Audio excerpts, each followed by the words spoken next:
જો આજે ભક્તિ યાત્રા છે ને તો હું અહીંયાથી જોઈન કરી દઈશ, બહુ લેટ નથી થઈ.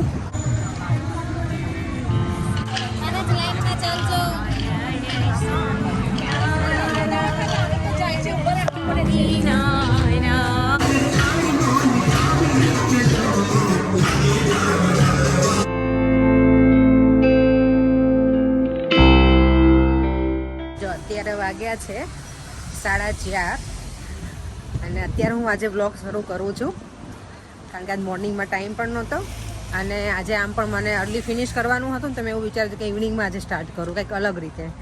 તો બધાને જય શ્રી કૃષ્ણ, જય સ્વામિનારાયણ. અને આજે મેં અર્લી એટલા માટે ફિનિશ કરી દીધું છે કે મારે આજે છે ને ભક્તિ યાત્રામાં જવાનું છે. અમે નોર્મલી દર સેટરડે છે ને મંદિરે જઈએ છીએ, સ્વામિનારાયણ મંદિર ત્યાં છે ને, અમે લોકો ક્વીન્સબરી રહેતા હતા ને ત્યાં જ છે. તો એવરી સેટરડે સભા હોય તો અમે જઈએ, પણ આ સેટરડે છે ને ઇન્ડિયાથી મહિલા મુક્તો આવ્યા છે તો એના માટે છે ને સ્પેશિયલ પ્રોગ્રામ છે ભક્તિ યાત્રાનો. તો એ 5 વાગે સ્ટાર્ટ થવાનો છે એટલે હું અર્લી નીકળી ગઈ છું. અને હા, ઓફકોર્સ હું આમાં નથી જવાની આ ડ્રેસમાં. ડ્રેસ છે ને પરેંગ લઈને આવશે. એ દર વખતે હું એવું જ કરીએ, સેટરડે ડ્રેસ લઈને આવે અને પછી કારમાં ચેન્જ કરી નાખીશ. જો મારે છે ને જ્યારે પણ કંઈ જવાનું હોય ને ત્યારે ઓલવેઝ આવું હોય ટ્રેનનું કે ડિલે જ હોય. જો અત્યારે એવું કહે છે ડિલે છે, 8-9 મિનિટ પછી મારી ટ્રેન છે એટલે ત્યાં સુધી મને વેઇટ કરવાની છે. લેટ્સ સી હવે હું કેટલી લેટ પહોંચીશ. જો તો હું છે ને ક્વીન્સબરી સ્ટેશન પહોંચી ગઈ છું અને મને લેવા આવી ગયા છે પરેંગ. ત્યાં જો સામે અમારી કાર છે. હું જ્યારે અહીંયા યુકેમાં આવી ને ત્યારે સૌથી પહેલાં હું જ્યાં રહેતી ને એ જો અહીંયા ઉપર છે ને હાઉસ, એમાં રહેતી હતી. પછી અમે લોકો ત્યાંથી મૂવ થયા હતા. હેલો દેવમ.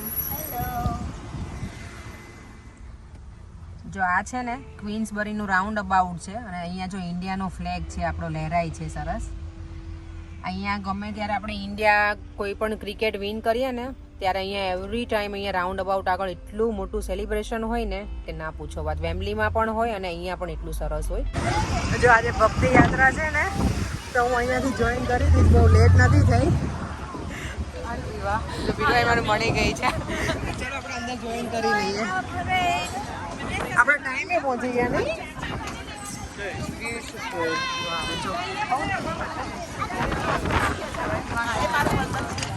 જય સ્વામિનારાયણ. બા અમાર બા છે મલ્લિકાના. ફોટો માર પાડવાનો છે. ફોટો તું પાડે ને જીવાય. હું બાનો વિડીયો લેતી હતી. હા, દાંડિયા રમવાના છે આપણે. જો અહીંયા ગરબા રમવાના છે તો મજા આવશે. મને સાડી પહેરવાની ઈચ્છા બહુ હતી પણ હું સલૂન ઉપરથી ડાયરેક્ટ આવી ને એટલે એમ જ સાડી પહેર્યા વગર ડ્રેસમાં જ આવી ગઈ છું. આ તો નુપુર મેડમ અમારી સાડીમાં આવી ગયા છે.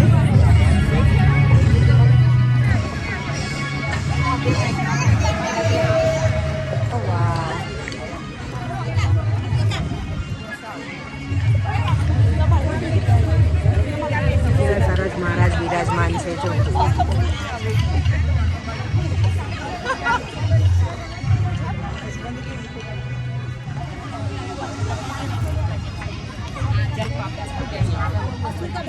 આ જો નુપુર મળી ગઈ મને.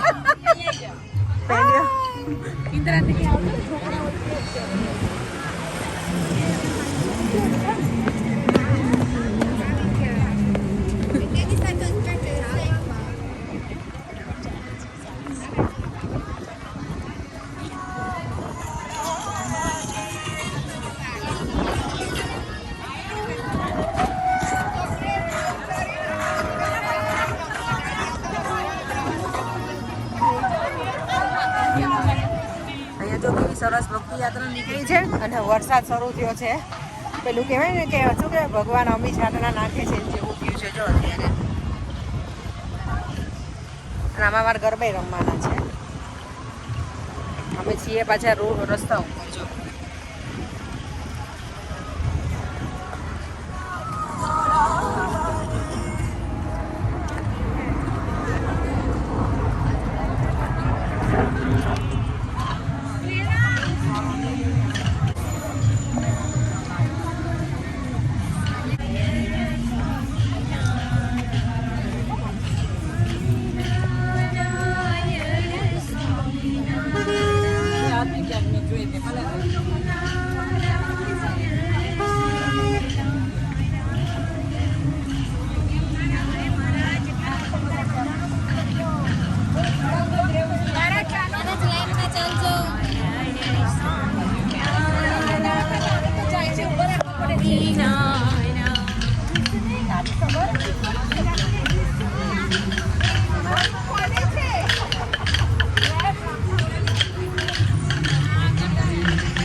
છે હાથમાં બીરવાના ગરબાના શોખીનને. મોબાઈલ ભીનો થશે. અહીંયા ચાલતા ગરબા આવી રીતે જ રમવાના છે. એટલે ઉપર ચાડીએ છે ને એટલે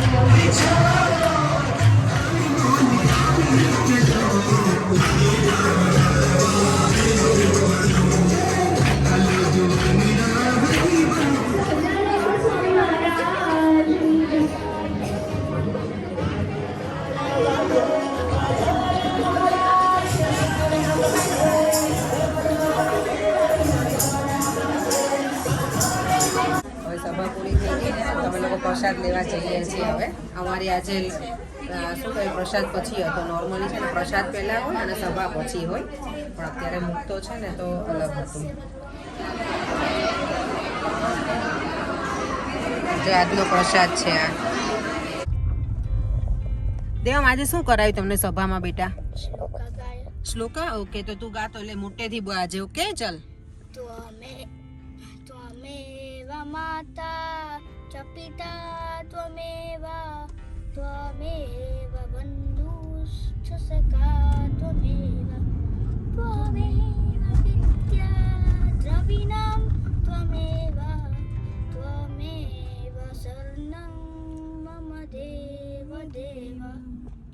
પછી બીજું પેલું શું ગાતો તો હમણાં? હરતા ફરતા કરતા કામ તમને ના ભૂલીએ ભગવાન.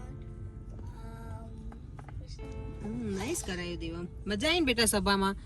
આજે અમને બહુ મજા આવી. હા પરે અમે તો પેલું રાસ પણ રમ્યા અંદર હતું ને પેલું ભક્તિ યાત્રા, એમાં બહુ મજા કરી. કાળી કેમ થઈ ગઈ?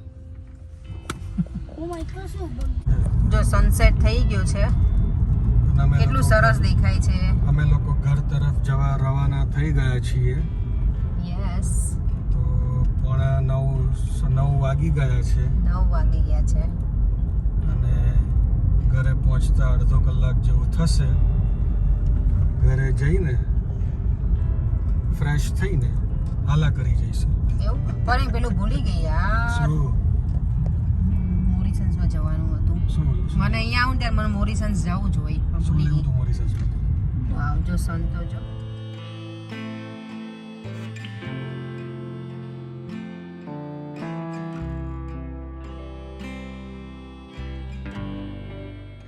જો આજે મંદિરે છે ને સરસ સભા હતી. મુક્તો આવ્યા છે ઇન્ડિયાથી, એટલે પ્રવચન સરસ હતું. અને અમે મંદિરે જ્યારે ભક્તિ યાત્રા પૂરી થઈ ને પછી ત્યાં ગરબા ને એવું અમે રમ્યા, તો બહુ મજા આવી. અને ભગવાન વચ્ચે બિરાજમાન હતા ને આજુબાજુ અમે ગરબા રમ્યા, રાસ રમ્યા. પછી પ્રવચન યાદ સરસ હતું કે તમારે ફેમિલી સાથે ટાઈમ સ્પેન્ડ કરવો જોઈએ. અને એ સાચી હકીકત છે કે તમે ફોનમાં જેટલો ટાઈમ આપો છો એટલો તમારા ફેમિલી માટે દરરોજ 1 કલાક તો કાઢવો જ જોઈએ એમ. અને ફેમિલી સાથે બેસીને ડિનર કરવું જોઈએ, થોડી વાતો કરવી જોઈએ. આખા દિવસ દરમિયાન કંઈ થયું હોય તો એ બધું ફેમિલી સાથે શેર કરવું જોઈએ. આજે સારો હતો દિવસ આજનો એકંદરે. તો ચાલો હવે જે કમેન્ટ છે એ રીડ કરી લઈએ. જો તો આજે કઈ કમેન્ટ કરી છે, એમનું નામ છે @કૃપાપટેલ8023.